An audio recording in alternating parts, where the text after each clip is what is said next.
para vocês uma reportagem sobre o conceito da palavra resiliência e como ele está se aplicando hoje no mundo corporativo. E aí, antes da gente começar a falar um pouquinho do que é o conceito mesmo da palavra resiliência, eu pergunto para vocês: o que é resiliência para você? Já parou para pensar? Será que ser resiliente é ser feliz todos os dias? Será que ser resiliente é concordar com tudo e não emitir a sua opinião? Ou será que ser resiliente é a forma como você reage às situações adversas e aos problemas? E aí, vamos lá. Se você fizer uma pesquisa bem rápida agora no Google, em diversos sites vão achar respostas falando que ser resiliente é a forma e a capacidade que o indivíduo tem de lidar com situações, com problemas, adaptação, mudanças e até situações traumáticas e em forma de pressão. E aí, acho que um exemplo que a gente pode trazer, que está acontecendo hoje, é com a nossa pandemia. Então, a gente estava trabalhando no escritório, de repente a gente foi trabalhar em casa, a gente tinha direcionamento da nossa liderança do lado, né, sentava muito próximo, talvez num andar acima, e agora a gente tem que falar só por telefone, todas as nossas reuniões são por telefone, a nossa comunicação, né, não está tão boa como era antes. Como você está reagindo a isso? Lembrem que ser resiliente não é simplesmente aceitar que a comunicação não está legal.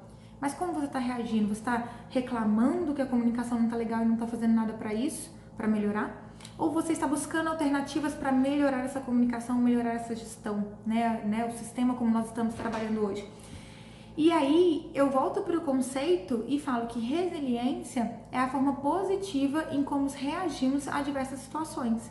Lembrando que por ser positivo não significa concordar. Ser positivo, no verbo, vamos dizer, popular, é a gente levantar a cabeça, bola pra frente, cabeça erguida, né? E a gente achar alternativas e estratégias para lidar com aquela frustração ou com aquele problema.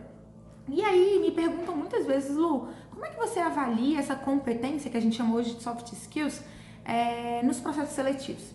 Então, normalmente a gente sempre começa com uma pergunta: me conte. Então, me conte uma situação onde você, né, por exemplo, liderava um projeto e os líderes ou os tomadores de decisões cancelou esse projeto, como você reagiu? Olha só, eu quero identificar como você reagiu, como que foi os seus sentimentos, a sua emoção, a sua inteligência emocional, mas principalmente como foram as suas tomadas de decisões, né, e como você seguiu dali para frente. É isso que a gente quer identificar nos processos seletivos. Eu quero identificar se você mudou de estratégia, se você só reclamou, se você se desmotivou. E desmotivar, eu até brinco muito, eu falo: gente, você pode ficar desmotivado naquele primeiro momento, mas como você reage depois?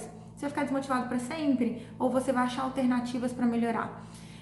Uma outra pergunta que a gente sempre faz para identificar, principalmente a gente fala que trabalhar em pressão também é uma forma de resiliência, você tem um cronograma bem definido, você tem uma entrega para fazer amanhã, está super apertado de atividades, e aí vem a sua liderança e fala: você tem um processo para entregar amanhã pra gente, estou te dando uma nova demanda, essa demanda não é da sua área, mas eu preciso de você. Como você vai reagir? Então eu gostaria que o candidato simulasse aquela situação de como ele reagiria, porque a gente está falando de uma demanda importante para a empresa, a gente está falando de uma demanda em cima da hora e onde ele tem que deixar as prioridades, que às vezes são metas, né, são objetivos que ele tinha traçado para entregar. Então são situações assim que nós perguntamos normalmente em processo seletivo. Situações como: me conte uma discussão ou um conflito que você teve com pares, gestores ou alguém que trabalha contigo. Isso a gente avalia resiliência? Sim, porque resiliência a gente pode avaliar em vários contextos, né? Que é como ele trabalha com aquela situação. Mas normalmente esse tipo de pergunta é pra gente avaliar trabalho em equipe, ou é pra gente avaliar a capacidade que ele tem de lidar com conflito, né? Então, beleza, teve conflito, que isso normalmente acontece, mas como ele reagiu a ele? Então dá pra gente pegar resiliência, mas normalmente não é o objetivo da pergunta. Então, gente, esse é um pouquinho de como a gente avalia nos processos seletivos. E aí, Lu, a gente volta para o contexto, né? Qual que é a diferença da palavra para como estamos avaliando isso nas empresas hoje? Ao meu ver, as empresas hoje estão utilizando esse conceito da palavra resiliência muitas vezes para, né, pra gente tirar um pouquinho da falha de comunicação. Então, por exemplo, uma empresa que não tem uma boa comunicação, ela quer que o funcionário estejam sempre felizes, mesmo que a comunicação não chegou até ele, mesmo que tenha surgido só demanda em cima da hora, e porque elas não têm uma organização de processo, porque eles não estão se organizando, né, para aquela demanda e o funcionário tem que estar sempre feliz.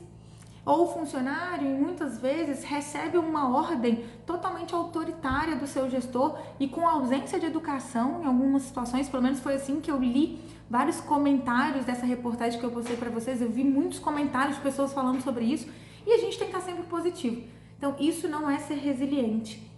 Então, era um pouquinho do que eu queria trazer para vocês, da diferença do conceito, como a gente avalia isso no processo seletivo e como as empresas estão tratando.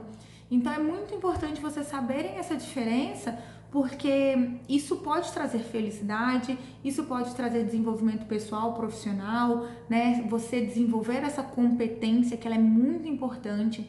Acho que há uns 3 anos a gente vem se falando bastante sobre ser resiliente. Por quê? Porque a gente está mudando muito, seja cenário econômico, o contexto, né? As empresas estão mudando muito a parte de tecnologia. Então, como aquelas pessoas, eu falo por mim, eu era uma pessoa do papel, do caderno, e como a gente está usando a tecnologia a nosso favor hoje, né? Então, a gente está sendo resistente, como eu estou lidando de forma positiva, ou eu estou sendo resistente a isso. Então, isso é um pouquinho do que eu queria trazer para vocês. Espero que gostem. Se quiserem deixar mais dicas de coisas que a gente pode conversar, que a gente pode discutir. E é isso, pessoal. Boa semana para vocês. Um beijo e até a próxima.